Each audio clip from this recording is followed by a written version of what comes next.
السلام علیکم ورحمۃ اللہ وبرکاتہ۔ اس کی ایکو بالکل بند کر دے، جو بھی آپریٹ کر رہے ایکو بالکل بند کر دے۔ الحمدللہ رب العالمین والصلاة والسلام علی اشرف الانبیاء والمرسلین وعلی آلہ واصحابہ اجمعین۔ قال اللہ تعالی وتبارک فی القرآن المجید والفرقان الحمید۔ بسم اللہ الرحمن الرحیم۔ یا ایھا الذین آمنوا اتقوا اللہ ولتنظر نفس ما قدمت لغد واتقوا اللہ ان اللہ خبیر بما تعملون۔ صدق اللہ مولانا العظیم۔ حمد و ثنا، تعریف و توصیف اللہ جل مجدہ الکریم کی ذات و برکات کے لیے، رسول رحمت، شفیع معظم، نبی محتشم، حضور ختم المرتبت صلی اللہ علیہ وآلہ وسلم کے حضور ناز میں اپنی عقیدتوں، ارادتوں اور محبتوں کا خراج پیش کرنے کے بعد، واجب الاحترام، ذوی الاحتشام، معزز و مکرم سامعین، السلام علیکم ورحمۃ اللہ وبرکاتہ۔ آپ دیر سے منتظر بیٹھے ہوں گے اور میں بھی مسلسل سفر کرتے ہوئے آپ تک پہنچنے میں کامیاب ہوا۔ تھوڑے وقت کے لیے چند باتیں آپ کے سامنے کرنا چاہوں گا، اس جذبے کے ساتھ کہ جو کہوں اللہ اس پر مجھے بھی توفیق عمل دے اور آپ سب کو توفیق عمل نصیب کرے۔ یہ مجالس، یہ جمع ہونا، یہ جد و جہد، محنت، کد و کاوش اس لیے ہوتی ہے تاکہ ہماری دنیا کی زندگی بھی سنور جائے، آخرت کی زندگی بھی سنور جائے۔ اور جب بھی ایسی مجالس میں بیٹھیں تو یہ نیت رکھا کریں کہ جو ہم سنیں اس کو سمجھیں بھی اور اس پر عمل بھی کریں، اور اللہ کی بارگاہ میں یہ دعا بھی کیا کریں، اللہ ہمارے لیے عمل کرنا آسان کر دے۔ مختصر زندگی ہے، سانس کسی وقت بھی ٹوٹ جانی ہے، اور میں اور آپ آغوش موت میں جانے والے، قبل اس سے کہ وہ وقت آئے اور پھر ہم پچھتائیں۔ کاش کہ زندگی کو اللہ کے بتائے ہوئے طریقے کے مطابق گزارا ہوتا، پھر پچھتانے سے کچھ فائدہ نہیں ہوگا۔ آج کا پچھتاوا کل کی بہتری کی ضمانت بن سکتا ہے، لیکن کل کا پچھتاوا سوائے حسرت بڑھانے کی اور کچھ نہیں ہوگا۔ اس لیے ہمیں آج اپنی زندگی کہ شب و روز کا محاسبہ کرنا چاہیے۔ وقت پر کافی ہے ایک قطرہ بھی آب خوش ہنگام کا، جل گیا جب کھیت برسا می تو پھر کس کام کا۔ میں نے تو کتب تصوف میں پڑھا ہے، دیگر کتب میں پڑھا ہے کہ قیامت کے دن نیکوکار بھی پچھتائیں گے۔ بدکاروں کا پچھتانا تو سمجھ میں آتا ہے کیوں پچھتائیں گے، لیکن نیکوکار کیوں پچھتائیں گے؟ جب وہ اپنے اچھے اعمال کی جزا دیکھیں گے تو پچھتائیں گے، جو چند لمحے ضائع کیے وہ بھی کیوں ضائع کیے، وہ بھی اللہ کی یاد میں گزار دیے ہوتے، اس کے ذکر میں گزار دیے ہوتے۔ تو صاحبو، میرے پاس بھی، آپ کے پاس بھی آج موقع ہے، کل نہیں ہوگا۔ تو اس وقت کو، اس فرصت کی گھڑیوں کو، ان لمحوں کو میں اور آپ غنیمت سمجھیں، قبل اس سے کہ توبہ کا دروازہ بند ہو جائے اور پھر پچھتاوا ہو۔ آج اگر تھوڑا سا تدبر کر لیں اور وقت پر ہم اللہ کے حضور حاضر ہو جائیں تو کل کی زندگی بہتر ہو سکتی ہے۔ ایک مجذوب تھا، فقیر تھا، وہ بازار میں کھڑا رو رہا تھا۔ کسی نے اس کو روک کے پوچھا کہ یہاں کیوں رو رہے ہو کھڑے ہو کے؟ تو اس نے کہا کہ میرا پروگرام بنا تھا ان بندوں کی اور رب کی صلح کروا دوں۔ تو کہا پھر کیا ہوا؟ کہا کہ وہ تو مانتا ہے، یہ نہیں مانتے۔ وہ کہتا ہے ان کو لے آ میری چوکھٹ پہ، ایک آنسو سے پچھلے گناہ دھو ڈالوں گا، خطائیں معاف کر دوں گا، بلکہ میرا وعدہ رہا کہ ان کے گناہوں کو بدل کے نیکیوں میں تبدیل کر دوں گا۔ میں نے ان کو سمجھایا ہے کہ رحمت کا در کھلا ہے، اس کی رحمت کی بارشیں اتر رہی ہیں۔ وہ کہتے ہیں آ جاؤ میری چوکھٹ پہ، لیکن یہ ایسے کھوئے ہیں کہ میری بات ہی نہیں سنتے۔ مجھے ان کے رویے پہ رونا آ رہا ہے، ان کی قسمت پہ رونا آ رہا ہے کہ ایسے موقع روز ملتے ہیں۔ لیکن یہ میری بات ہی نہیں سنتے، یہ مانتے ہی نہیں ہیں، یہ میری سنتے ہی نہیں ہیں، اس لیے میں رو رہا ہوں۔ اگلے دن وہی شخص قبرستان کے قریب سے گزرا تو وہی بابا قبرستان میں کھڑا رو رہا تھا۔ اس نے کہا بابا تو بازاروں میں بھی روتا ہے، قبرستانوں میں بھی روتا ہے، آج کیا مسئلہ ہے؟ کہا آج بھی مسئلہ کل والا ہے۔ کہا آج کیا ہوا؟ کہا آج میرا پروگرام تھا ان قبرستان والوں کی اور رب کی صلح کروا دوں۔ تو کہا پھر آج کیا مسئلہ بنا؟ کہا آج یہ مانتے ہیں وہ نہیں مانتا۔ قبل اس سے کہ وہ ماننے سے انکار کر دے، توبہ کا دروازہ بند ہو جائے، سورج مغرب سے طلوع ہو جائے، سانسوں کی ڈوری ٹوٹ جائے، آنکھیں تاڑے لگ جائیں، زبان بند ہو جائیں، ہاتھ اکڑ جائیں، اعضائے بدنیاں مدمحل ہو جائیں، اس سے قبل ہم اپنے رب سے سچی توبہ کر کے اپنی آخرت کی طرف توجہ دیں۔ میں نے جو قرآن مجید سے کلمات پڑھے ہیں ان میں اسی مضمون کو بیان کیا گیا۔ یا ایھا الذین آمنوا اتقوا اللہ، اے ایمان والو اللہ سے ڈر جاؤ۔ وَلْتَنْظُرْ نَفْسٌ مَا قَدَّمَتْ لِغَدٍ، اور ہر جان یہ دیکھے اس نے آنے والے کل کے لیے آگے کیا بھیجا ہے۔ حضور فرماتے ہیں جب کوئی شخص فوت ہوتا ہے تو لوگ کہتے ہیں اس نے پیچھے کیا چھوڑا ہے، فرشتے کہتے ہیں اس نے آگے کیا بھیجا ہے۔ میں اور آپ دیکھیں کہ ہم نے آگے کیا بھیجا ہے۔ ہماری اصل کمائی وہ ہے جو ہم آگے بھیج چکے ہیں۔ فرمایا کہ ابن آدم کہتا ہے مالی مالی مالی، فرمایا اس کا مال وہ ہے جو اس نے کھایا یا پہنا اور پرانا کر دیا، باقی اس کا نہیں، باقی اس کے وارثوں کا ہے، اور یا پھر وہ ہے جو اس نے آگے بھیج دیا، باقی تو بھی کفن بھی میلا نہیں ہوگا کہ بانٹ لیں گے۔ اللہ اکبر، جن کے لیے گناہ کیے، پاپ کیے، وہ تو اپنے ہاتھ سے غسل دینے کو تیار نہیں ہوں گے، وہ تو قمیض بھی پھاڑ کے اتاریں گے۔ میاں صاحب بولے جاندی واری ڈرونا بنیو تے ہاتھ نہ لاندے ڈردے، جاندی واری ڈرونا بنیو تے ہاتھ نہ لاندے ڈردے، جنہ لئی تو پاپ کمائے اج کتھے نہیں تیرے کر دے۔ وہ تو غسل دینے کے لیے تیار نہیں، انہیں خوف آتا ہے۔ قبرستان کے اوپر بھی کرائے کے بچے بٹھا دیے، وہ خود قرآن پڑھنے کی توفیق بھی نہیں رکھتے وہاں جا کے۔ تو وہی عمل ہے صاحب جو ہم نے اپنے ساتھ لے کے جانا ہے، اپنی آخرت کے لیے سوچنا، کبھی دھوکے نہ پڑنا۔ میرے پہ ناراض نہ ہونا، میں سچی بات کرنے کا عادی ہوں، میرے پہ پیر ناراض ہو جاتے ہیں۔ میں کہتا ہوں پیر وہ ہے جو تمہیں آخرت کی فکر دے، تمہاری زندگی کو اور اوکھا کر دے۔ جو کہتا ہے بس ٹھیک آگے ہو تمہیں موج ہی موج ہے، یہ تماشا نہیں ہے، یہ ایک نظام ہے، یہ دنیا ہے، آخرت ہے، اعمال کی جواب دہی ہے۔ اقبال کہتا ہے تو نے پوچھی ہے امامت کی حقیقت مجھ سے، حق تجھے میری طرح صاحب اسرار کرے، ہے وہی تیرے زمانے کا امام برحق جو تجھے حاضر و موجود سے بیزار کرے، دے کے احساس زیاں تیرا لہو گرما دے، فقر کی سان چڑھا کر تجھے تلوار کرے، موت کے آئینے میں دکھلا کے رخ دوست تیرے لیے زندگی اور بھی دشوار کرے، فتنہ ملت بیضا ہے امامت اس کی جو مسلمان کو سلاطین کا پرستار کرے۔ آپ نوٹ پھینک رہے ہوتے ہیں، جھوم رہے ہوتے ہیں، اور نعت خان کہہ رہا ہوتا ہے بس تم آگے ہو نعت خان میں، تو نعت خانی میں آگے ہو، بس بخشے گئے ہو، اللہ کرم کرے، اس کے لیے کوئی مشکل نہیں ہے، لیکن نظام ایسا نہیں ہے۔ ہم سے عمل مانگا گیا ہے، ہم سے سجدے مانگے گئے، ہم سے حقوق اللہ، حقوق العباد کو پورا کرنے کا تقاضا کیا گیا ہے۔ ہماری زندگی ہے، ایک نظم ہے، پورا نظام شریعت ہے، تو ہم نے اپنی زندگی کے لیے محنت کرنی ہے۔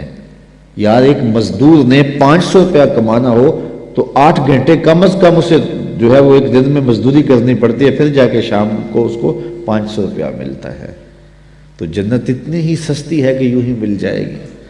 ام حسبتم ان تدخلوا الجنہ، کیا تم نے یہ گمان کر لیا ہے کہ جنت یوں ہی مل جائے گی؟ جبکہ تم سے جو پہلے تھے ان کو مصیبتوں میں مبتلا کیا گیا، آزمائشوں میں ڈالا گیا، اور وہ جھنجھوڑ دیے گئے۔ وَزُلْزِلُوا، یہاں لفظ آتے ہیں وَزُلْزِلُوا، انہیں جھنجھوڑ دیا گیا، یہاں تک کہ وقت کا نبی بھی پکار اٹھا اہل ایمان بھی پکار اٹھے مالک تیری مدد کب آئے گی؟ تو پھر ہم نے کہا بس ہماری مدد آیا جا رہی ہے۔ تو دنیا آخرت کی کھیتی ہے، آخرت کے لیے تخم عمل ڈالو۔ آج جو تخم عمل ڈالے گا کل وہ فصل کاٹ لے گا۔ دنیا بوائی کا موسم ہے، آخرت کٹائی کا موسم ہے۔ جو بوائی کے موسم میں سحری کے وقت اٹھتا نہیں، ہل جوتتا نہیں، زمین کو کھودتا نہیں، بیج ڈالتا نہیں، سہاگا دیتا نہیں، پانی ڈالتا نہیں، جڑی بوٹیاں تلف نہیں کرتا، تو کیا کٹائی کے موسم کے اندر وہ فصل اٹھا لے گا؟ فصل وہی اٹھائے گا جو مٹی کے ساتھ مٹی ہو گیا، جو سحری کے وقت اٹھا، جس نے چھڑکاؤ کیا، پانی ڈالا، بیج ڈالا، تخم عمل ڈالا، پھر جڑی بوٹیاں ہوگی ان کو کاٹتا رہا۔ اس نے کتنی محنت کی، تیز ہوا چلی تو دل ڈولنے لگا کہیں فصل نہ اجڑ جائے، دھوپ زیادہ گرم ہو گئی تو پریشان ہو گیا، ہاتھ پھیلا کے دعائیں مانگتا رہا، پانی خشک ہونے لگا تو سینچتا رہا پانی کہ میرے بوٹے سوکھ نہ جائیں، پھر جا کے کہیں پھل پکا اور پھر جا کے اس نے کھیتی اٹھائی۔ میاں یہ دنیا فرمایا میرے حضور نے آخرت کی کھیتی ہے۔ سحری کے وقت اٹھو، آنسو بہاؤ، تخم عمل ڈالو اور گوڈی کرو، جڑی بوٹیاں اگنے لگ جائیں گی تمہارے عمل کے بعد بھی، کھیتی بونے کے بعد بھی۔ تم نے بویا کچھ تھا لیکن حسد کی جڑی بوٹی، حقد کی، نفرت کی، بغض کی، کینے کی، آؤ ذرا ان جڑی بوٹیوں کو بھی کاٹیں، نکالیں، سب کچھ پیش کر کے پھر کسی آندھی سے بھی ڈریں۔ شیطان نفس بعض کا سارا بنا ہوا کھیل گوا دیتا ہے۔ بلعم بن باورا کی مثال ہمارے سامنے، بنی اسرائیل کا مستجاب الدعوات ولی تھا، ہاتھ پھیلا کے دعا مانگتا، منہ پہ ہاتھ بعد میں پھیرتا، قبولیت پہلے ہو جاتی، اتنا مقبول تھا، لیکن بھٹک گیا۔ پھر اسی کے بارے میں قرآن نے کہا مثلہ کمثل الکلب، اس کی مثال کتے کی مثال ہے، زبان لٹک گئی، زمین چاٹتا تھا۔ اس لیے میاں صاحب بولے پڑھنے اتے مان کرینا تے نہ آکھی میں پڑھیا، او جبار کہار صداوے متا روڑ دے وے دودھ کڑیا۔ جب تک یہ یقین نہ ہو کہ میرا انجام کیا ہے اتنی دیر تک دھڑکا لگا رہے۔ ایک تابعی حضرت ابو ملیکہ رضی اللہ تعالیٰ عنہ کہتے ہیں میں 30 اصحاب رسول سے ملا ہوں، بخاری کتاب الایمان اٹھائیے، کہتے ہیں میں 30 اصحاب رسول سے ملا ہوں، ہر کوئی ایمان کے بارے میں ڈاڈا فکر مند تھا کہ میرا خاتمہ ٹھیک ہو جائے۔ رنگا رنگ سہیلیاں پرن کڑے پر پریا اس دا جانیے جس دا توڑ چڑھے۔ اس لیے یہ تھوڑی زندگی اللہ نے مجھے دی ہے، آپ کو دی ہے، یہ اس کی امانت ہے، یہ کتنی بڑی دولت اس نے ہمیں دی ہے، اس کا شکر ادا کرو کہ سینے میں اسلام کا چراغ ہے۔ سب سے بڑی دولت جو ہمیں اس دنیا پہ دی گئی ہے وہ دولت ایمان ہے، اور آخرت میں سب سے بڑی دولت جو دی جائے گی وہ دیدار الہی ہوگا۔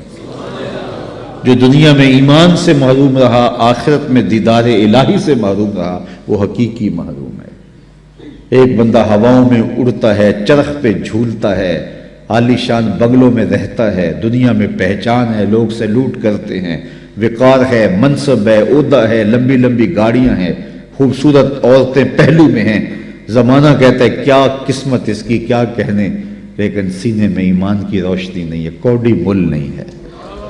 اور ایک بندہ جھونپڑی میں رہتا ہے، دوسری گلی کا کوئی بندہ اسے جانتا نہیں ہے، پھٹے پرانے پیبند لگے لباس ہے، کبھی کھانا ملتا ہے کبھی نہیں ملتا، سوکھی روٹی کھا کے گزارا کر لیتا ہے، کرائے کے مکان میں رہتا ہے، زمانہ پوچھتا نہیں ہے، لیکن سینے میں ایمان کا چراغاں ہے، خوش بخت آدمی ہے۔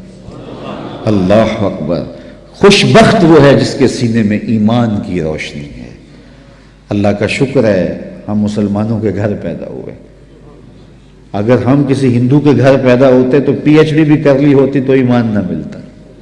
کتنے پی ایچ ڈی ڈاکٹر ہیں اور بدھ کے آگے ہاتھ جوڑے کھڑے، اتنا علم، اتنی بھاری بھرکم ڈگری سمجھ نہیں آ رہی کہ اپنے بدن پہ بیٹھی مکھی تو اڑا نہ سکے، میری ضروریات کا کفیل کیسے ہو سکتا ہے، لیکن ہاتھ جوڑے کھڑے ہیں، سمجھ نہیں آ رہی۔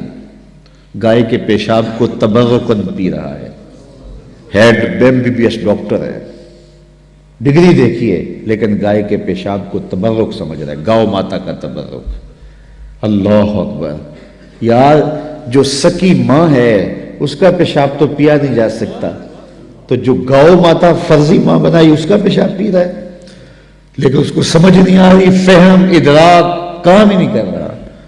میرا تعلق ایک دیہات سے ہے، میں نے اپنی مسجد کی ٹوٹیوں پہ ایک بچے کو دیکھا جس کی عمر 8-9 سال ہو گئی کہ وہ اپنے پانچے کو مل مل کے دھو رہا ہے، تو میں دور سے جھڑکنے کے لہجے میں کہا تم نے اتنا پانی کھولا ہوا ہے؟ تو وہ اگر لجاجت بھرے لہجے میں جواباً کہتا حضرت میں گلی سے گزر رہا تھا، کسی جانور کے پیشاب کا چھینٹا میرے پاؤں کے پہ گر گیا اور میں سکول جا رہا ہوں۔ وہ کوئی مدرسے کا طالب علم نہیں تھا جس نے درس نظامی پڑھا ہو، نجاست خفیفہ و غلیظہ کے حکام پڑھے ہوں، وہ پرائمری کلاس کا ایک طالب علم تھا اور پاؤں کے اوپر پیشاب کے پڑے ہوئے غیر مری چھینٹوں کو گوارا نہیں کر رہا، مل مل کے دھو رہا ہے۔ میں سوچ میں پڑ گیا کہ اس ڈاکٹر کو تو سمجھ نہیں آئی، اس 8 سال کے بچے کو سمجھ آ گئی، تو اندر سے آواز آئی وہ ڈاکٹر ہے لیکن اس کے ہاتھ میں دامن میرے حضور کا نہیں، اور یہ 8 سال کا بچہ ہے، ماں نے گڑتی میں پیار حضور کا دیا ہے، اس لیے تقدس اس کی روح تک اتر گیا ہے، روشنی اس کے من تک اتر گئی ہے۔ پتہ نہیں شعر کس کا ہے لیکن قلم توڑ دیا کسی نے۔ نہ خرد کی روشنی تھی نہ جنوں کی آگ ہی تھی، نہ خرد کی روشنی تھی نہ جنوں کی آگ ہی تھی، تیری رہبری سے پہلے یہ جہاں جہاں نہیں تھا۔ تو زندگی کا سارا حسن، زندگی کا سارا جمال آمنہ کے لال کی دہلیز سے ملا ہے۔ ہم تو گلیوں میں رول رہے ہوتے اگر حضور نہ ملتے، تو اس نعمت کو کبھی چھوٹا نہ سمجھنا، ساری زندگی حضور کے نام لگا دو۔ حضور ہم آپ کے، ہمارا جینا آپ کے لیے، ہمارا مرنا آپ کے لیے، ہماری ایک ایک سانس آپ کے نام ہوئی، ہم جئیں گے تو آپ کے لیے، ہم مریں گے تو آپ کے لیے، ان کے ہو کے تو دیکھو زمانہ تمہارا ہو جائے گا۔ اقبال کے سارے کلام کا رس نچوڑیں تو جوس یہ نکلتا ہے، کی محمد سے وفا تو نے تو ہم تیرے، یہ جہاں چیز ہے کیا لوح و قلم تیرے۔ اقبال کہتا ہے حضور سے وفا کا رشتہ قائم کر لو، پھر قلم بھی تمہیں دے دیں گے، تختی بھی تمہیں دے دیں گے، پھر جو لکھنا ہوا لکھ لینا۔ تمہاری تقدیر کے فیصلے واشنگٹن میں نہیں ہوں گے، بلکہ خدا بندے سے خود پوچھے گا بتا تیری رضا کیا، شرط کیا ہے کہ رسول اللہ کے ساتھ وفا کا رشتہ مستقیم۔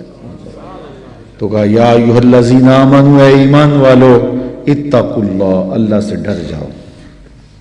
اللہ سے ڈرنے کا سبق دیا گیا، اور اس ایک آیت میں 2 مرتبہ یہ بات کہی گئی، یا ایھا الذین آمنوا اتقوا اللہ ولتنظر نفس ما قدمت لغد واتقوا اللہ۔ ایک آیت میں 2 مرتبہ کہا گیا اے ایمان والو اللہ سے ڈر جاؤ، اور قرآن مجید میں 33 مرتبہ ہمیں تقوی کا حکم نامہ دیا گیا ہے۔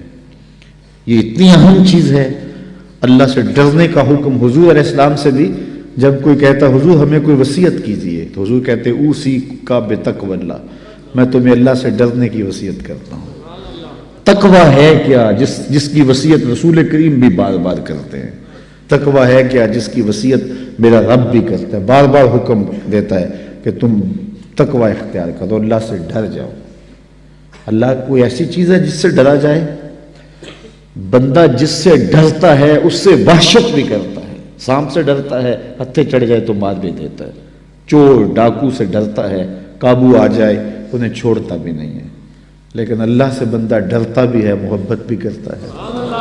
تو یہ ڈرنا کس معنی میں ہے؟ تو یہ ڈرنا اس معنی میں ہے کہ بندہ جس سے محبت کرتا ہے اس کی ناراضگی سے ڈرتا ہے۔ اللہ سے ڈرنا اس معنی میں ہے کہ وہ ناراض نہ ہو جائے، وہ روٹھ نہ جائے، چونکہ میں اس سے پیار کرتا ہوں، اور جس سے بندہ پیار کرتا ہے اس کے تو تیور بدلے تو نیندیں اڑ جاتی ہیں۔ تو بندہ رب سے پیار کرتا ہے، کتنا پیار کرتا ہے؟ قرآن سے پوچھئے والذین آمنوا اشد حبا للہ، ایمان والے اللہ کو ٹوٹ کے چاہتے ہیں۔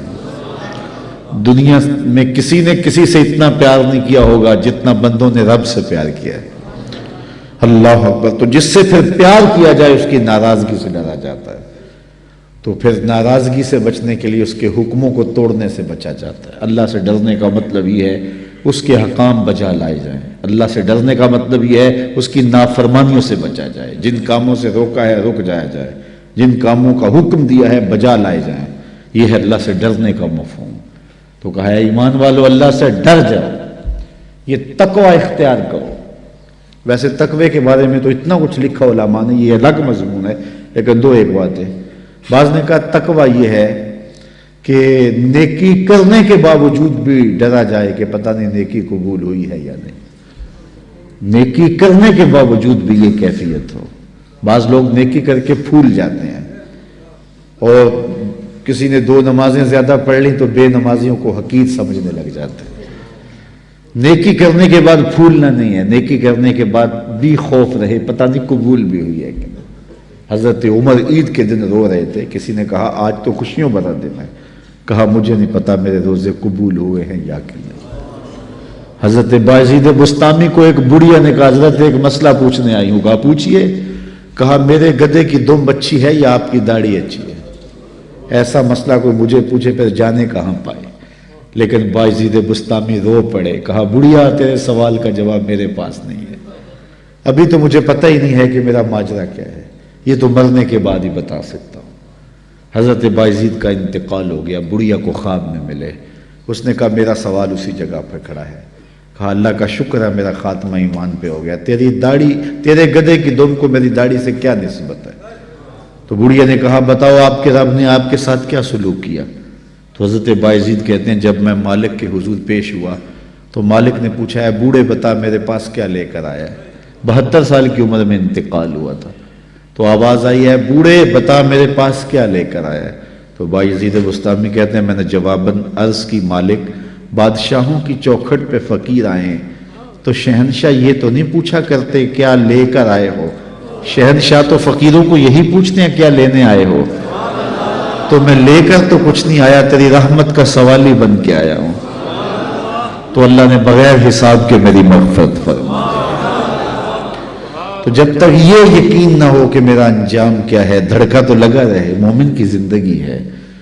تو کہا نیکی کرنے کے باوجود بھی ڈرتا رہے پتہ نہیں قبول ہوئی ہے کہ نہیں۔ اللہ اکبر۔ حضرت کعب احبار یہ تابعی ہیں لیکن انہیں حضور کو دیکھا ہے۔ حضور کو دیکھنے والا صحابی ہوتا ہے نا، لیکن انہیں حضور کو دیکھا بھی ہے لیکن پھر بھی تابعی ہیں۔ کیوں؟ اس لیے کہ یہودیوں کے بہت بڑے عالم تھے، احبار تھے، اور حضور علیہ السلام کی ملاقات ہوئی، زیارت ہوئی، لیکن ایمان نہ لائے۔ پھر حضرت عمر فاروق کے دور میں انہوں نے اسلام قبول کیا۔ تو حضور کو دیکھا بھی ہے لیکن صحابی نہیں، تابعی ہیں، لیکن پچھلی کتابوں کے عالم بھی تھے اور دین متین کے عالم بھی ہوئے، تو صحابہ ان سے مسائل بھی پوچھتے تھے۔ تو ابن عمر نے کہا اے کعب احبار یہ قرآن میں جو بار بار تقوی کا لفظ ہے اس کا کیا مطلب ہے؟ تو حضرت کعب احبار کہنے لگے کہ کبھی تم ایسی وادی سے گزرے ہو جہاں خاردار جھاڑیاں ہوں؟ تو انہوں نے کہا ہاں کئی مرتبہ گزرا ہوں۔ کہا کیسے گزرے ہو؟ کہا میں دامن سمیٹ لیا، کوئی کانٹا میرے دامن سے الجھ نہ جائے۔ کالا فضا کا تقوی، کہا تقوی بھی اسی کا نام ہے، دنیا سے یوں گزرا جائے کہ کوئی گناہ سے دامن آلودہ نہ ہونے پائے۔ جگہ جگہ جھاڑیاں ہیں، جگہ جگہ کانٹے بھری گناہوں بھری جھاڑیاں ہیں، دعوت گناہ دیتی ہیں، توجہ کھینچتی ہیں، دل کھینچتی ہیں، لیکن بچ بچ کے نظریں بچا کے گزر جایا جائے۔ یہ ہے تقوی، دنیا میں رہ کر بھی دنیا سے بچا جائے۔ دنیا کے ترک کرنے کا نام کمال نہیں ہے، دنیا میں رہ کے دنیا کی خرابیوں سے بچنے کا نام کمال ہے۔ کمال اس مرغابی کا ہے جو پانی میں رہتی بھی ہے لیکن پانی کو پروں میں جذب بھی نہیں ہونے دیتی۔ صوفیہ فرماتے ہیں دنیا میں ایسے رہو جس طرح کشتی پانی میں رہتی ہے، پانی میں رہتی ہے لیکن پانی کو اپنے اندر نہیں آنے دیتی۔ کشتی میں پانی رہے تو خیر ہے، خود بھی ترے گی، اوروں کو بھی ترائے گی، لیکن اگر پانی کشتی میں آ گیا تو کشتی اور اس کے سواروں کو لے ڈوبے گا۔ کہا دنیا میں تم رہو، دنیا تمہارے اندر نہ رہے۔ اللہ اکبر۔ اگر دنیا تمہارے اندر آ گئی پھر پلے بچے گا کچھ نہیں۔ من نظر الی الدنیا نظر الحب اخرج اللہ تعالی من قلبہ نور الیقین والزہد۔ جو دنیا کو محبت کی نظر سے دیکھتا ہے اللہ اس کے دل سے تقوی کا نور کھینچ لیتا ہے، پھر اس کے سجدے رسمی رہ جاتے ہیں، اس کی نمازیں دکھاوے کی رہ جاتی ہیں، پھر اس کے سارے اعمال بس رسمی رہ جاتے ہیں، پھر نہ سجدے کی لذت باقی بچتی ہے، نہ رکوع اور قیام کا لطف باقی رہتا ہے، پھر سب کچھ اس کی تقریر، اس کا واعظ، اس کا سننا، اس کا سنانا سوائے رسم کے اور کچھ نہیں ہوتا۔ تو دنیا سے محبت نہیں کیجیے گا۔ میرے حضور نے فرمایا کن فی الدنیا کانک غریب او کعابر سبیل، دنیا میں ایسے رہو جس طرح کوئی اجنبی مسافر رہتا ہے یا پھر کوئی سڑک عبور کرنے والا گزرتا ہے، دائیں بائیں سے دیکھ کے سڑک عبور کر جاتا ہے۔ فرمایا میری اور دنیا کی مثال ایسے ہے جس طرح کوئی مسافر گزر رہا تھا، راستے میں شجر سایہ دار آ گیا اور وہ چند لمحوں کے لیے سستانے کے لیے رک گیا اور پھر منزل کی طرف چل پڑا۔ تو دنیا میں چند لمحوں کے لیے ہم رکے ہیں، کوئی 60 سال کے لیے رکا ہے، کوئی 70 سال کے لیے رکا ہے، کوئی 50 سال کے لیے، کوئی 20 سال کے لیے، کوئی 40 سال کے لیے۔ کسی کے 40 سال بیت گئے، کسی کے 50 سال بیت گئے، کسی کے 20 سال بیت گئے۔ تھوڑی دیر کے بعد دوپہر کٹ جانی ہے، سایہ جو ہے وہ ختم ہو جانا ہے، اٹھ کے پھر کوچ کرنا ہی پڑنا ہے۔ تو قبل اس سے چونکہ یہ 60 سال، 6 سال، 50 سال، 20 سال، 40 سال یہ ہمارا اس درخت کی چھاؤں کے نیچے بیٹھنا ہے، اور اس کے بعد ایسی زندگی ہے، ایسی لمبی زندگی، نہ ختم ہونے والی زندگی۔ یوم حشر ایک دن جو ہے 50,000 سال کا، 50 سال کا نہیں، 50-100 سال کا نہیں، 50,000 سال کا ایک دن، اور یہ ساری دنیا 60 سال کی، یہ ساری زندگی جو ہے وہ 50 سال کی، 60 سال کی، 70 سال کی۔ اس میں بھی پہلے 8-10 سال بچپن کی مدہوشیوں میں گزر گئے، کچھ بڑھاپے کے دھکوں میں گزر گئے، دن میں 8 گھنٹے سوئے تو زندگی کا تیسرا حصہ یہ گزر گیا۔ 45 سال زندگی ہے تو 15 سال یہ نکل گئی، 10 سال بچپن کے نکل گئے، 5 سال بڑھاپے کے دھکے نکل گئے۔ روز ایک دن میں کتنی مرتبہ واش روم میں جانا پڑتا، آدھا گھنٹہ بھی لگا رہے ہیں روز کا تو روز کا یہ بھی نکالو، کتنی زندگی بچتی ہے۔ میرے ایک دوست نے اندازہ لگایا 13 سال بچتی ہے، 13 سال کے لیے، 15 سال کے لیے، 14 سال کے لیے اپنے رب کو ناراض کیا ہوا ہے۔ یا ایھا الانسان ما غرک بربک الکریم، آواز آئی ہے انسان اپنے کریم رب کو چھوڑ دیا تم نے۔ 70 ماؤں سے زیادہ پیار کرنے والا، ماں پیار کرتی ہے، بہت پیار کرتی ہے، لیکن مالک کے پیار کا مقابلہ ہی نہیں ہے۔ ماں اولاد سے اتنا پیار کرتی ہے، اس کے لیے دکھ جھیل لیتی ہے، تکلیفیں گوارا کر لیتی ہے۔ میں آپ سے پوچھتا ہوں کہ ماں اولاد سے اتنا پیار کیوں کرتی ہے؟ آپ کا ایک ہی جواب ہوگا کہ ماں نے بچے کو جنم جو دیا ہے۔ تو میرے اس جملے پہ اگر غور کرو اور میں تقریر ختم بھی کر دوں تو آپ کے آنے کا اور میرے آنے کا مقصد پورا ہو جائے گا۔ یہ جملہ اگر آپ سمجھ جائیں، جس ماں نے جنم دیا ہے وہ اتنا پیار کرتی ہے، جس رب نے خلق کیا ہے وہ کتنا پیار کرتا ہے۔ ماں نے جنم دیا ہے، خلق نہیں کیا، تخلیق نہیں کیا۔ جنم دینے والی کا پیار کسی ترازو پہ نہیں تولا جا سکتا، تو جس نے خلق کیا ہے وہ کتنا پیار کرتا ہے۔ تو ماں کی گود چھوڑ کے بچہ بھاگ جائے تو ماں کہتی ہے پتر آجا، اتنی ٹھنڈ کہیں نہیں ملے گی، اتنی گھنی چھاؤں کہیں نہیں ملے گی، آجا میری باہیں تیرے لیے کھلی ہیں۔ تو مالک کی دہلیز چھوڑ کے بندہ بھاگتا ہے تو ذرا اس کی آواز بھی دیکھو، یا ایھا الانسان ما غرک بربک الکریم، او بھاگنے والے آجا پلٹ کے، تیرا رب بڑا ہی کریم ہے۔ مجھے بتاؤ بھاگنے والوں کو کوئی یوں بھی آواز دیتا ہے؟ کبھی آپ نے پولیس کو مجرم کا تعاقب کرتے دیکھا ہوگا، لیکن یہ دیکھیے بھاگنے والے کو جو اللہ کے در سے بغاوت کر کے بھاگ رہا ہے، چھوڑ کے بھاگ رہا ہے، شیطان نے جس کو اغوا کر لیا ہے اور بھاگ رہا ہے اس کی دہلیز سے، مسجد کے قریب ہوتے ہوئے بھی پنج گانا صدائے دل نواز آتی ہے، حی علی الصلاح حی علی الفلاح، لیکن یہ نیند کے خراٹوں میں ہوتا ہے۔ میرا رب اسے بھی کہتا او بھاگنے والے آجا، میں تیرا رب لگتا ہوں، دیکھ میرا تیرا گوڑا رشتہ کتنا ہے، آجا پلٹ، آنا تو تو نے ہے ہی، پھر جو کفن میں منہ چھپا چھپا کے آتا پھرے گا، کھلے منہ آجا، پھر جو تجھے لوگ کندھوں پہ اٹھا کے لائیں گے میرے حضور، بہتر نہیں ہے اپنے قدموں سے چل کے آجا، میری رحمت کے دروازے تیرے لیے کھلے۔ ما غرک بربک الکریم، ماں میں عموم ہے۔ اہل علم علماء یہاں جو یا طلباء بیٹھے ہیں درس نظامی کے، وہ جانتے ہیں ماں میں کیا حسن ہے۔ ما غرک، وہ کون سی شے ہے جس نے تجھے مغرور کر دیا؟ دولت، حسن، جوانی، اقتدار، کوئی ایک چیز بھی ہے جو تیرے پاس ٹہرنے والی ہے؟ تو کس چیز پہ ناز کر کے اپنے رب کی دہلیز کو بھول گیا ہوا ہے؟ آجا پلٹ کے. کبھی آپ نے دیکھا ہو کوئی نالائق بچہ گھر چھوڑ کے بھاگ جائے تو وہ تو شاید کسی کے برتن ہوٹل پہ مانج کے اپنے پیٹ کی آگ بجھا رہا ہو، لیکن ماں کے حلق سے نیچے لقمہ نہیں اترتا. ماں نہ کچھ کھاتی ہے نہ کچھ پیتی ہے، اور باپ بھی بے قرار ہوتا ہے. پوچھتے پھر نالائق کدھر چلا گیا. اخبارات میں اشتہار چھپتے، آپ نے بھی دیکھے ہوں گے، اس نام کا بچہ، رنگ سانولا، لباس اس طرح کا، وضاقت ایسی، اٹھنے بیٹھنے کا سٹائل یہ، اتنے دنوں سے گھر سے گم ہے. اگر کسی کو ملے تو اس نمبر پہ، اس ایڈریس پہ اطلاع کرے، اتنا انعام دیں گے. اور نیچے لکھا ہوتا ہے نوٹ، اگر وہ خود پڑھے تو واپس آ جیسے کچھ نہیں کہا جائے گا. تو میں جب بھی یہ اشتہار پڑھتا ہوں تو میری نظر اس آیت پہ رکتی ہے. رب بھی کہہ رہا ہے یا ایھا الانسان ما غرک بربک الکریم، او بھاگے ہوئے انسان، آجا پلٹ کے، تیرا رب کریم ہے، کچھ نہیں کہے گا. آجا پلٹ کے، اس کی رحمت کے دروازے کھلے ہیں. مجرم جب بھاگتا ہے تو واپس آتے ہوئے وہ ڈرتا ہے کہ کیا سلوک ہوگا، لیکن یہ دہلیز ایسی ہے، مجرم بھاگ گیا ہے، اس کی رحمت آوازیں دے رہی، آجا آجا پلٹ کے، میری رحمت کے دروازے کھلے ہوئے ہیں.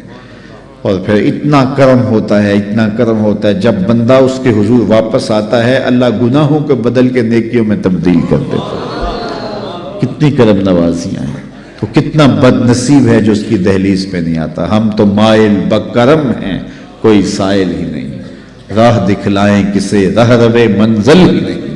جلوائے طور تو موجود ہے، کوئی موسیٰ ہی نہیں. تو اس کی رحمتیں آوازیں دے رہی، یا ایھا الذین آمنوا اتقوا اللہ، اے ایمان والو اللہ سے ڈر جاؤ. وَلْتَنْظُرْ نَفْسٌ مَا قَدَّمَتْ لِغَدٍ، اور ہر جان دیکھے اس نے آنے والے کل کے لیے آگے کیا بھیجا ہے. میں دنیا کے مختلف ممالک میں جاتا ہوں. ابھی میں جو ہے وہ گھر نہیں آیا، میں سری لنکا سے سیدھا کراچی اور وہاں سے پشاور اور آپ کے پاس آ گیا. تو وہاں میں جہاں بھی جاتا ہوں تو ایک بات ضرور کہتا ہوں دوستوں کو. پاکستان سے گئے ہوئے لوگ ہوتے ہیں تو میں ان کو کہتا ہوں کہ تم یہاں 3-3, 2-2, 4-4 مرلے کے گھروں میں رہ رہے ہو، اور ایک کوارٹر کے اندر میں دیکھتا ہوں کہ 15-15 نوجوان رہ رہے ہوتے ہیں. تو میں کہتا ہوں پاکستان میں اگر میں کبھی آپ کو ملنے جاؤں آپ کے علاقے میں تو آپ کی 5 کنال کی 4 کنال کی کوٹھی ہوتی ہے، اور وہاں آپ سال میں صرف 1 مہینے کے لیے جاتے ہو، اور یہاں آپ جو ہے وہ 11 ماہ رہنا ہوتا ہے، اور یہاں ایک چھوٹے سے کوارٹر میں 15 لوگ رہ رہے ہو اور کھانا بھی خود پکا رہے ہو. تو یہاں آپ گھر کیوں نہیں بناتے؟ تو وہ کہتے ہیں حضرت آپ جانتے ہیں یہاں ہم نے کون سا بیٹھ رہنا ہے، اصل ہم نے وہاں پلٹ کے اپنے ملک ہی جانا ہے نا، تو اس لیے ہم نے وہاں کے لیے انویسٹمنٹ کیا، یہاں سے کماتے ہیں وہاں بھیجتے ہیں. میں نے کہا یہی مثال دنیا اور آخرت کی سمجھ لو. یہاں سے کمائی کرو اور جنت کے لیے وہاں محل بناؤ. یہاں جیسے بھی گزرے گی گزر ہی جائے گی. اصل زندگی آخرت کی زندگی. اس لیے خندق کھودتے صحابہ کو دیکھا تو پیار آیا تو یہی کہا، اے اللہ زندگی تو آخرت کی زندگی ہے، میرے انصار کو بھی بخش دے، میرے مہاجروں کو بھی بخش دے. تو جس کی آخرت ٹھیک ہوئی وہی سرخرو ہے. دنیا بھی ٹھیک ہو، ہم نہیں کہتے دنیا ٹھیک نہ ہو، اسلام دنیا بھی ٹھیک گزارنے کی تلقین کرتا، لیکن ترجیح آخرت کی ہے. لیکن ہم ایسے غافل، ہماری ترجیح دنیا ہے. بل تؤثرون الحیات الدنیا والآخرۃ خیر وابقی، تم جیتی دنیا کو ترجیح دیتے ہو، حالانکہ آخرت بہتر بھی ہے اور دائمی بھی ہے.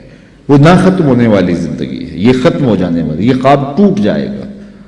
مجھے بتائیے، آپ میں سے 70-80 سال کے بوڑھے لوگ بھی بیٹھے ہیں، اور 30-35-40 سال کے جوان بھی بیٹھے ہیں، 16-17-18 سال کے نوعمر بھی بیٹھے ہیں.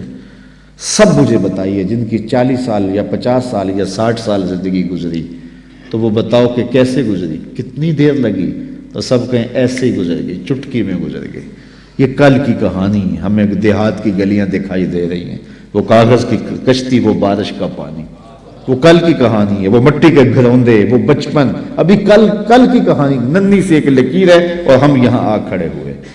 تو میں کہتا ہوں کہ 60 سال گزرتے پتہ نہیں چلا تو آگے 60 سال تو نہیں ہے. 40 سال گزرتے خبر نہیں ہوئی تو آگے 40 سال تو نہیں ہے. تو جب وہ گزر گئے اور ایسے گزر گئے باقی 2 سانسیں ہیں یا 2 سال ہیں یا 20 سال ہیں یا 30 سال ہیں تو وہ بھی ایسے ہی گزر جائیں گے۔ تو اصل زندگی آخرت کی زندگی ہے جس میں اختتام ہی نہیں ہے۔ کہتے ہیں جنتی جنت میں جا کے ایک ہی خوف، ایک ہی خدشے میں ہوں گے کہیں موت نہ آ جائے، یہ منظر بدل نہ جائے، اور جہنمی جہنم میں جا کے ایک ہی امید ہوگی انہیں، کاش کہ موت آ جائے تو جان چھوٹ جائے۔ پھر مینڈے کی شکل کے اندر جو ہے وہ حشر کے میدان میں موت کو لایا جائے گا، جنتی جنت سے اور جہنمی جہنم سے دیکھ رہے ہوں گے، اور پھر مینڈے کی شکل میں لائی ہوئی موت کو ذبح کر دیا جائے گا۔ اب موت کو بھی موت آ گئی تو جنتی اتنے خوش ہوں گے کہ اگر خوشی سے مرا جاتا، موت کو موت نہ آئی ہوتی تو یہ مر جاتے، اور جہنمی اتنے دکھی ہوں گے کہ اگر موت کو موت نہ آئی ہوتی اور غم سے مرا جا سکتا ہوتا تو یہ مر جاتے۔ ایک ابدی زندگی ہے جو نہ ختم ہونے والی ہے، اور یہ زندگی بکھر جانے والا خواب ہے۔ تو میں سمجھتا ہوں اس سے بڑا جو ہے وہ احمق نہیں ہے جو اپنی آخرت کو برباد کرتا ہے۔ تو سورۃ الاعلیٰ کے اندر خاص طور پہ یہ بات کہی گی، بل تؤثرون الحیاۃ الدنیا والآخرۃ خیر وابقی ان ھذا لفی الصحف الأولی صحف ابراہیم وموسیٰ۔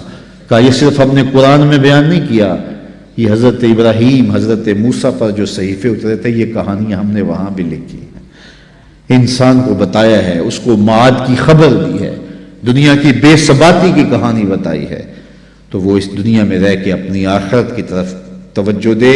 یہ بوائی کا موسم ہے، آخرت کٹائی کا موسم ہے، تخم عمل ڈالے، محنت کرے، گوڈی دے، جڑی بوٹیاں تلف کرے، اپنے عمل کی بہتریاں کرے، آنسوں کا چھڑکاؤ کرے، تہجد کے سجدے نصیب ہوں، 5 گانا نمازوں میں کوتاہی ممکن ہی نہ ہو۔ ہمارے بزرگ فرمایا کرتے تھے سونے سے قبل 5 انگلیاں بھی گن لیا کرو، 5 نمازیں بھی گن لیا کرو، اور اگر تہجد نصیب ہو جائے۔ کتنے خوش نصیب ہیں وہ لوگ جو سحری کا اٹھنا پا لیتے ہیں۔ ایک روایت میں آتا جب سحری کے لمحے ہوتے ہیں تو شوہر اٹھتا ہے اور اپنی بیوی کو بھی جھنجھوڑتا ہے، لیکن نیند کے غلبے کی وجہ سے وہ اٹھ نہیں پاتی۔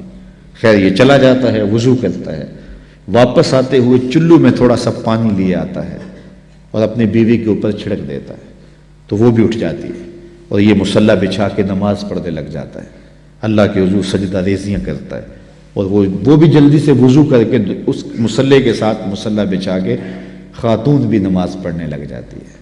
تہجد کے سجدے ہیں، سحری کے لمحے ہیں، رات کی تاریکیاں ہیں، کوئی دیکھنے والا نہیں ہے، 2 مصلے بچھے ہیں، ایک پہ شوہر کھڑا ہے، ایک مصلے پہ بیوی کھڑی ہے، رب کی دہلیز کا نوکر اور اس کی چوکھٹ کی باندی، دونوں سجدہ ریز ہیں۔ حدیث میں آتا ہے جب یہ سجدے کر رہے ہوتے ہیں اللہ دیکھ کے مسکرا رہا ہوتا ہے، اپنی شان کے مطابق مسکرا رہا ہوتا ہے کہ دیکھو میرا بندہ اور میری بندی میرے لیے سجدے کر رہے ہیں، پھر کتنی رحمتیں برستی ہیں، کتنی کرم نوازیاں ہوتی ہیں۔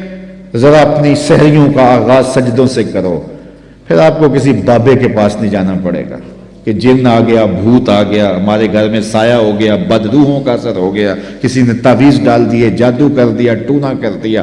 تہجد کے سجدوں سے اپنے مسلوں کو آباد تو کر کے دیکھو، تمہارے گھر پہ چھم چھم رحمتوں کا نزول ہوگا، کرم نوازیاں اتریں گی تمہارے گھر کے اندر، انوار برسیں گے۔ آؤ اس کی چوکھٹ پہ آؤ، اس کی کرم نوازیوں کے رنگ دیکھو کہ وہ کتنے کرم نوازیاں کرتا ہے، پھر رزق کے دروازے بھی کھلیں گے تمہارے لیے، رحمتوں کے دروازے بھی کھلیں گے، سکون اور طمانینت کے دروازے بھی کھلیں گے، اندر سے روشنی پھوٹے گی۔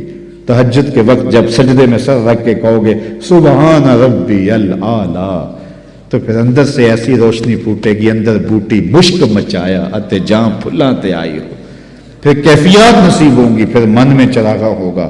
آؤ اپنے آپ کو مالک کی چوکھٹ پہ لے جاؤ، اس کی دہلیز پہ لے جاؤ۔ تو کہا ہر جان یہ دیکھے اس نے آنے والے کل کے لیے آگے کیا بھیجا ہے۔ پھر کہا واتقوا اللہ، اور اللہ سے ڈر جاؤ۔ پھر دوبارہ وہی تلقین کی، پھر ارشاد فرما ان اللہ خبیر بما تعملون، جو تم کرتے ہو تمہارا رب اس سے باخبر ہے، تم اس کی نگاہوں سے پوشیدہ نہیں ہو۔ آج کہیں لکھا ہوتا نا خبردار کیمرے کی آنکھ دیکھ رہی ہے، تو لوگ سیدھے ہو کے بیٹھ جاتے ہیں، کیمرے کی آنکھ دیکھ رہی ہے۔ کیمرے کی تو لائٹ بھی بند ہو سکتی ہے، اس کا سسٹم خراب بھی ہو سکتا ہے، لیکن جو رب کے کیمرے لگے ہیں وہ سسٹم کبھی خراب نہیں ہوتا۔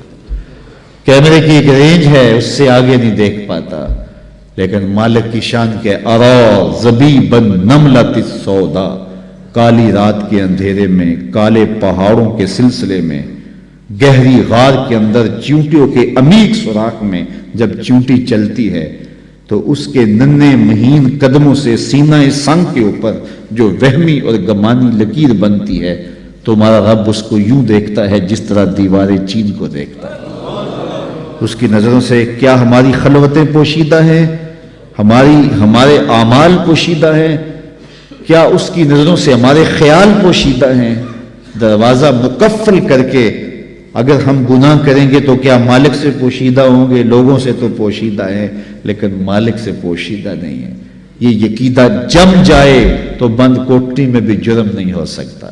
آپ دیکھتے نہیں ہیں کہ جب دروازے مقفل کر کے بت کے اوپر بھی موٹا کھیس ڈال کے زلیخا بولی ہے تا لگ یوسف اب تو آ جاؤ، اب تو کوئی نہیں دیکھ رہا، تو جناب یوسف نے کہا کالا معاذ اللہ، میں اللہ کی پناہ میں آتا ہوں، تو اپنے اس بے جان بت اور مجسمے سے بھی حیا کرتی ہے اور اس کے اوپر بھی جو دیکھ نہیں سکتا پردہ ڈال لیا ہے، اور میں اس سے حیا نہ کروں جو ساتویں کوٹڑی میں بھی دیکھتا ہے۔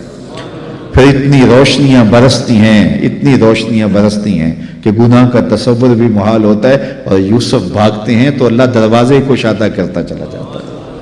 تو آؤ تو اس چوکھٹ پہ، تو وہ تو بند کمروں کے ماحول دیکھتا ہے، اس سے تو کوئی چیز پوشیدہ نہیں ہے۔ یہ یقین اتر جائے، روح میں جم جائے تو پھر زندگی سنور جاتی ہے۔ اور میں آپ کو ایک اور بات عرض کرنا چاہتا ہوں کہ بطور سنی آپ تو یہ بھی عقیدہ رکھتے ہیں کہ رسول کریم کی نگاہوں سے کچھ پوشیدہ نہیں ہے، تو کیا یہ عقیدہ 3 گھنٹے کے مناظرے کے لیے رکھا ہوا ہے کہ عمل پہ بھی اس کا کوئی اثر ہے؟ اگر عمل پہ کوئی اثر ہے تو پھر بند خلوت کدے میں بھی جرم کرتے شرم آئے کہ رسول اللہ کی نگاہوں سے تو کچھ پوشیدہ نہیں ہے۔ پھر ہماری خلوتیں جو ہے وہ پاک ہو جائیں، ہماری جلوتیں پاک ہو جائیں، ہم رسول اللہ کی نگاہوں سے بھی پوشیدہ نہیں رہ سکتے۔ ان کی نگاہیں دوربین بھی دیکھتی ہے، ہمارے رب کی نگاہیں بھی دیکھتی ہیں، حضور اللہ کی عطا سے دیکھتے ہیں۔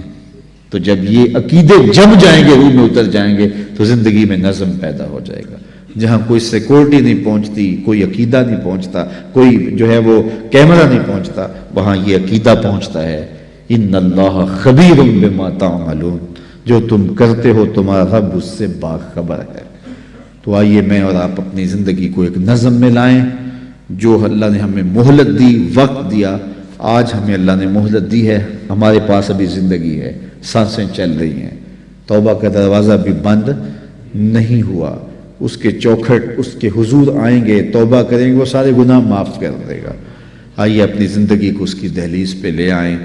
بہت وقت ہم گزار چکے، لیکن جو وقت باقی ہے اس کو مالک کے لیے گزاریں، ایک ایک سانس اس کے نام کر دیں، اس کے محبوب کی اطاعت کو، فرما برداری کو شعار زندگی بنا لیں۔ اللہ اپنی رحمتوں کا سایہ عطا فرمائے۔ میں زیادہ لمبا خطاب کرتا، لیکن میرا خیال ہے سمجھنے کے لیے، سوچنے کے لیے، عمل کرنے کے لیے اتنی باتیں بھی کافی ہیں، اور ایک تھکے ہوئے شخص سے اتنی باتیں بھی اگر آپ تک پہنچ گئی ہیں تو ان پر عمل نصیب ہو جائے تو زندگی میں بہت کچھ تبدیلیاں لائی جا سکتی ہیں۔ میں آپ کے لیے دعا گو ہوں، اور آپ سارے لوگ میرے لیے دعا گو رہے ہیں کہ اللہ ہم سب کی زندگی خوبصورت کر دے، خیرات حسنات دنیا اور حسنات آخرت عطا فرمائے، ہمیں بھلائیاں بھی دے، اپنی یاد بھی دے، اپنا ذکر بھی دے، ہمیں رزق حلال دے، ہر حرام کے ایک لقمے سے بھی ہماری حفاظت کرے۔ یہ دن مارو مار لگی ہے، بھاگ دوڑ لگی ہے کہ ہم بہت امیر ہو جائیں، ایک دوسرے سے امیر ہو جائیں، چھوڑو اس فکر کو، بس اللہ کے حضور پیش ہونے کا سوچو۔ حضرت سری سکتی رضی اللہ تعالیٰ عنہ فرمایا کرتے تھے، میں تو اس بات سے ڈرتا ہوں اپنے رب کا سامنا کیسے کروں گا۔ سب سے بڑی بات تو یہ ہے، تو جو اللہ نے دے دیا ہم بھوکے نہیں سوتے ہیں۔ میں تو جب سے ہوش سنبھالی آج تک بھوکا نہیں سویا، تو میرا خیال آپ بھی نہیں سوئے ہوں گے۔ وہ پتھر کے اندر جو کیڑا ہے اس کو بھی رزق دیتا ہے، اس نے رزق ذمہ لیا ہے، وَمَا مِن دَابَّةٍ فِي الْأَرْضِ إِلَّا عَلَى اللَّهِ رِزْقُهَا، زمین پر چلنے رینگنے والی کوئی چیز نہیں جس کا رزق اللہ کے ذمہ کرم پہ نہ ہو۔ وہ تو یار ہمیں تو دو وقت کی روٹی سادہ سی چاہیے ہوتی ہے. ایک پرندہ ہے ہنس سچے موتی کھاتا ہے, سچے موتی. اور آپ پنساری کے پاس چلے جائیں تو آپ اس کو ہزاروں روپے دیں تو وہ تولوں اور ماشوں میں آپ کو دے گا, اتنے کم یاب. اور پھر بھی آپ یقین سے نہیں کہہ سکتے کہ یہ سچے ہیں, ہزاروں روپے خرچ کر کے. تو ہمیں دوائیوں میں استعمال کرنے کے لیے وہ اگر چاہیے تو پھر تولوں ماشوں میں ملتے ہیں. اور دنیا کے اوپر ہزاروں لاکھوں ہنس پائے جاتے ہیں اور روزانہ پیٹ بھر کے ان کو موتی چاہیے ہوتے ہیں. رب روزی عطا فرماتا ہے, اس کے لیے کوئی مشکل نہیں ہے.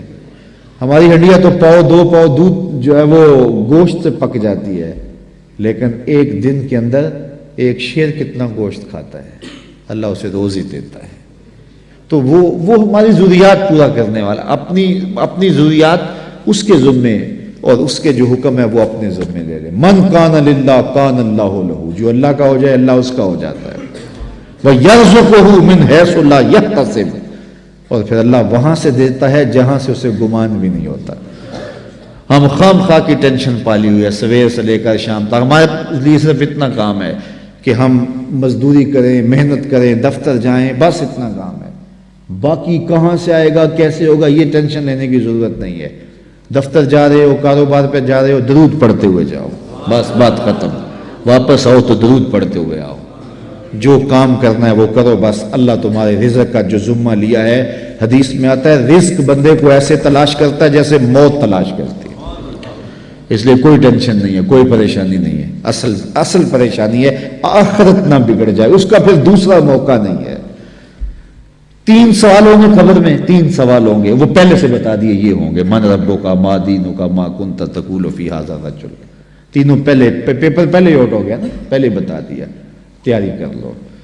ہم پیپر دیتے ہیں لیکن اگر فیل ہو جاتے ہیں پھر سپلی دوبارہ دے دیتے ہیں, پھر دوبارہ 3 موقع تو ہوتے ہیں. لیکن یہ پیپر ایسا ہے کہ پہلے ہی آؤٹ کر دیا لیکن موقع دوسرا نہیں ملنا, وہ ایک ہی ہے موقع. اگر فیل ہو گئے تو فیل, کامیاب ہو گئے تو کامیاب. اس لیے اتنی سہولت دی, پیپر بتا دیے, پیپر کیا آئے گا, اس کا جواب کیا ہوگا, سب کچھ بتا دیا. اور پھر کہا اب اس کی تیاری کر لو. اگر کوئی نکمہ اب بھی فیل ہو جاتا ہے پھر کوئی دوسرا چانس نہیں ہے, کوئی سپلی نہیں ہوگی, بس پھر جو فیل جو کامیاب. جب اتنا حساس معاملہ ہے تو پھر ہم کیوں اپنی زندگی کو مرتب نہیں کرتے, کیوں منظم نہیں کرتے. اللہ تعالیٰ جل شانہ آپ سب پر اپنی رحمتوں کے سائے نازل فرمائے, اور اللہ مجھے بھی آپ کو بھی اپنی کرم نوازیوں کے حصار میں رکھے. دنیا آخرت کی بلائیاں ہم سب کا مقسوم کرے. اللہ ہمیں رزق حلال دے, رزق وسیع دے, رزق فراواں دے, رزق سہل عطا کرے, پیچیدگیوں سے بچائے, مشکلوں سے بچائے. اللہ ہماری نظروں کی حفاظت نصیب کرے. اللہ ہمارے خیالوں کی طہارت دے. ہماری بچیوں, ہمارے بیٹوں, ہماری بیٹیوں کو, ان کی خلوتوں کو اللہ پاکیزہ کر دے. یہ جدید آلات موسیقی آئے ہیں, یہ آلات آئے ہیں, انہوں نے قوم کو بگاڑ کے رکھ دیا, نئی نسل برباد ہو گئی. اقبال نے کہا تھا دل کے لیے موت ہے مشینوں کی حکومت, احساس مروت کو کچل دیتے ہیں آلات. ان آلات نے کچل کے رکھ دیا, نسلوں سے حیات چھین لیا.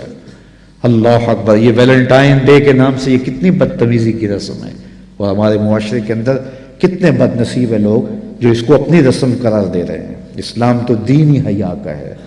تو اللہ کی بارگاہ میں یہ دعا مانگے ہماری نسلوں کے سینوں سے کبھی حیا نہ نکلے, ان کی آنکھوں میں حیا کی بجلیاں ہمیشہ موجود رہیں, اور اللہ اس مسجد کو بھی آباد رکھے, اور سب سے بڑھ کر اللہ میرے وطن کی حفاظت کرے, ہمارے ایمان کی حفاظت کرے. الحمدللہ رب العالمین والصلاة والسلام علی اشرف الانبیاء والمرسلین. مالک اٹھے ہوئے ہاتھ کبھی خالی نہ پھیرنا, پھیلی ہوئی جولیاں ہمیشہ رحمتوں سے بھر دینا, من کی روشنیاں دینا, باطن کے اجالے دینا. اٹھے ہوئے ہاتھ کبھی خالی نہ موڑنا, پھیلی ہوئی جولیاں اپنی رحمات سے بھر دینا, ظاہر باطن کی پاکیزگیاں دینا. محبوب کی غلامی میں زندگی سی میں موت عطا فرمانا, نفس و شیطان کی شر سے بچانا. اے اللہ جتنے لوگ آئے ہیں گھروں میں واپس پہنچنے سے قبل اس اجتماع کی برکتیں سب کے گھروں تک پہنچا دیں. وصلی اللہ تعالی علی النبی الامین وعلی آلہ واصحابہ اجمعین.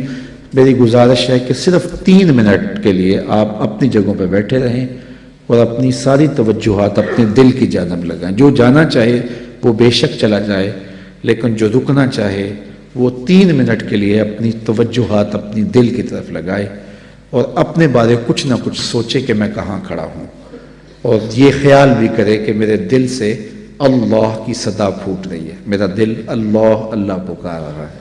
چند لمحوں کے لیے ہم یہاں بیٹھے تاکہ جو ہمیں نصیب ہوا، جو سنا، اس کو اپنے اندر جذب کرنے کی کوشش کریں. پھر چپکے سے ہم اٹھ کے اپنے اپنے گھروں کی طرف پلٹ جائیں گے. اللہ مجھے آپ کو اپنی رحمتوں کے حصار میں رکھے. صرف 2-3 منٹ کے لیے آپ بیٹھیے.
جل جلالہ جل جلالہ آمین. اللہم صلی اللہ سیدنا مولانا محمد مادن الجود والکرم والہ وصحابہ اجمعین برحمتک.